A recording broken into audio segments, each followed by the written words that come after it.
Education में standard 7 का science start करते हैं। 11 चैप्टर है cell structure and micro organism. जी हाँ, सेल स्ट्रक्चर है वो माइक्रो ऑर्गेनिज्म है, ठीक है। सेल स्ट्रक्चर माइक्रो ऑर्गेनिज्म नहीं है, वो सेल स्ट्रक्चर अलग है और माइक्रो ऑर्गेनिज्म अलग है। सेल स्ट्रक्चर क्या होता है एंड माइक्रो ऑर्गेनिज्म क्या होता है उसके ऊपर स्टडी करना इस चैप्टर में। जी हाँ, सेल स्ट्रक्चर से पहले क्या जान लेते हैं, सेल होता क्या है, ठीक है। सेल होता क्या वो भी पता कर लेते हैं। सेल फॉर एग्जाम्पल कोई चमड़ी ले लेते, चमड़ी यानी कोई एनिमल का, कोई इंसान का कोई भी चमड़ी ले लेते, उस चमड़ी को इतना छोटा करो कि इतना छोटा करके इतना एक कण बचे, उस कण को नेक्ड आई से भी ना देखा जाए, वो देखा जाए माइक्रोस्कोप से, उस इतने छोटे कण को क्या कहते हैं, सेल कहते हैं। वो सेल जब बहुत सारा आ जाता है यानी बहुत सारा गिन के एक साथ आते रहते उससे क्या बनता है, उससे बनता है टिश्यू बनता है। जी हाँ, टिश्यू बनता है, ये हो गया टिश्यू बनता है। अब टिश्यू जब बहुत सारे आते हैं तब टिश्यू से क्या बनेंगे, हमारा ऑर्गन बनता है। जब ऑर्गन बन गए तो ऑर्गन के बाद क्या बनता है, ऑर्गन सिस्टम बनता है। ऑर्गन सिस्टम के बाद हमारा क्या बनता है, फुल प्रूफ बॉडी, जैसा मैं दिख रहा हूँ, जैसे आप है उसी तरह बनता है। एक सेल की वजह से पूरा का पूरा बॉडी सिस्टम तैयार हो जाता है, इसलिए कहा जाता है cell is a fundamental structure and functional unit. जी हाँ, क्या कहा जाता है, fundamental structure and functional unit. वो फंडामेंटल स्ट्रक्चर एक पर्टिकुलर स्ट्रक्चर बनाता है और एक फंक्शनल यूनिट भी अपना फंक्शन पूरा अच्छे से करता है, ठीक है। सेल तो हो गया। अब यहाँ देखो एक कंप्लीट फ्लो चार्ट दिख रहा है आपको। जी हाँ, ये फ्लो चार्ट हमें दिख रहा है। इस फ्लो चार्ट में बताना क्या चाह रहा है, हमें बताना ये चाह रहा है कि एक बुक को बनाने के लिए क्या क्या यूज होते हैं। फर्स्ट ऑफ ऑल हमें एक पहला बॉक्स दिया है, वर्ड के पहले क्या आता है, अल्फाबेट आता है, अल्फाबेट के बाद आता है वर्ड आता है, वर्ड के बाद क्या आता है, सेंटेंस आता है। जी हाँ, सेंटेंस के बाद एक पैराग्राफ आएगा, कुछ सेंटेंस, कुछ सारे सेंटेंस बनेंगे तो एक पैराग्राफ बनेगा, एक पैराग्राफ बनेंगे तो बहुत सारे पैराग्राफ बनेंगे तो क्या बनते हैं, चैप्टर बनते हैं। जब बहुत सारे चैप्टर बन के क्या बनते हैं, एक बुक बनता है। इस तरह एक बुक इतने सारे चीजों में से हमारा एक बुक बनता है। उसी तरह हमारा एक बॉडी एक सेल की वजह से इतना सिस्टम बन के हमारा एक बॉडी होता है। कैसे बनता है, सेल बनता है, सेल बहुत सारे आएंगे तो क्या बनते हैं, टिश्यू बनते हैं। टिश्यू बनने के बाद हमारा क्या बनता है, ऑर्गन बनता है। जी हाँ, ऑर्गन बनने के बाद क्या बनता है, एक ऑर्गन सिस्टम बनता है, पर्टिकुलर ऑर्गन सिस्टम बनता है। जब ऑर्गन सिस्टम बन जाते हैं फिर उसके बाद क्या बनता है, एक बॉडी बनता है, फुल फ्रूफ बॉडी बनता है, ठीक है। हमारे नीचे एक साइंटिस्ट दिए हैं, हम लोग वो भी पढ़ लेते हैं क्या है। In 1965, a scientist Robert Hooke observed a thin section on the crook under the microscope. In this section, he saw another compartment like those of bee.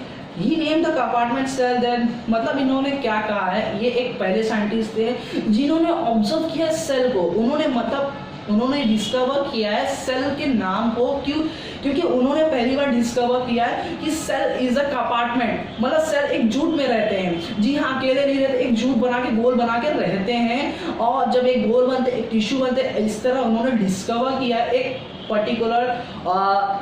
जैसे हमने एग्जांपल सीखा, एक चमड़ी को हम लोग ऑब्जर्व करते हैं तो एक सेल बनता है, तो सेल को उन्होंने ऑब्जर्व किया, एक चीज को ऑब्जर्व किया, उस ऑब्जर्व करने के बाद उन्हें पता चला कि ये क्या है, सेल है। उस सेल का नाम उन्होंने ही डिस्कवर किया है, ठीक है। उसके बाद हमने देखा गया 1838 में जो दो साइंटिस्ट थे, कौन थे, M J Schleiden and Theodor Schwann formulated a theory about cellular structure which started all the living organisms are made up of cell. The cell is a fundamental component of living thing. इन्होंने क्या बताया, इन्होंने बताया कि cell is a fundamental component of living. हम लोगों ने बात की कि सेल क्या है, cell is a fundamental structure and fundamental unit. वैसे दो साइंटिस्ट ने हमें बताया कि सेल है क्या, is a cell cellular structure, वो क्या करता है, फंडामेंटल कंपोनेंट बनता है, वो fundamental component of all living organism, चाहे वो प्लांट हो, एनिमल हो, ह्यूमन बीइंग हो, कोई भी चीज हो, cell is a component of all living organism, ठीक है। उसके बाद हमने क्या बताया गया कि 1885 में Virchow started the all cell are form from pre existing cell. मतलब क्या उन्होंने बताया कि ये सेल जो है पुराने सेल से खुद से रिपेयरिंग होते हैं। जी हाँ, पुराने सेल से खुद बनते हैं, इसलिए तो इतने सारे सेल डेवलप होते हैं। सेकेंड टॉपिक देखते हैं, दिया क्या है, measurement and observation of cell. Measurement करते हैं, ऑब्जर्वेशन करते हैं सेल के ऊपर। चलो देखते हैं क्या करना है, मेजरमेंट एंड ऑब्जर्वेशन। ठीक है, अब हम मेजरमेंट करेंगे, ऑब्जर्व भी करेंगे माइक्रोस्कोप से। जी हाँ, वो माइक्रोस्कोप कौन सा रहेगा, कंपाउंड माइक्रोस्कोप। जी तस्वीर दिख रही है आपको, ये क्या है, कंपाउंड माइक्रोस्कोप है। अब माइक्रोस्कोप कितने होते हैं ये भी ध्यान में रख लीजिए। 3 टाइप के माइक्रोस्कोप होते हैं। जी हाँ, फर्स्ट होता है सिंपल माइक्रोस्कोप, सेकंड जो दिख रहा है आपको वो, और जो थर्ड रहता है ना इलेक्ट्रॉन माइक्रोस्कोप होता है। जी हाँ, इलेक्ट्रॉन 3 टाइप के होते हैं, ये जान लीजिए।